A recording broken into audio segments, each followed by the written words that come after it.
Okay, I want to explain where the term dipole comes from in this intermolecular force you're studying.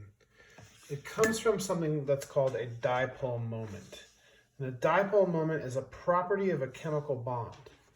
And that property is basically where the electrons between two atoms are shared unequally. That is, an electronegative atom, like fluorine in this top example, is pulling all of the electrons towards it and it's not sharing them fairly with hydrogen. Those can be written by putting a plus sign over the hydrogen in this case and an arrow drawing towards the atom that's negative. Okay, so basically with fluorine being electronegative, it develops that partial negative charge. Hydrogen develops that partial positive charge, and that arrow is just another way to represent that. This is called a dipole moment. And it's dipole moments that lead to dipole-dipole forces. So if we look at the second molecule, it's the same thing. Chlorine is our electronegative. So here's our little plus sign over our hydrogen, signifying that that's going to have a partial positive charge. And our chlorine over here is going to have a partial negative. Okay. Same here between nitrogen and hydrogen. Our hydrogen is going to have most of the electrons pulled away from it because of the electronegative nitrogen. And basically our nitrogen is going to be slightly negative. Now notice in all of these examples so far, hydrogen has been the positively charged molecule.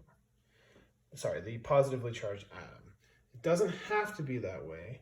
So let's try another molecule that has maybe no hydrogens, okay?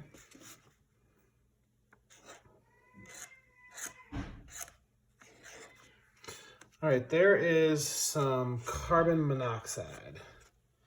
And carbon monoxide, we have oxygen being the electronegative atom.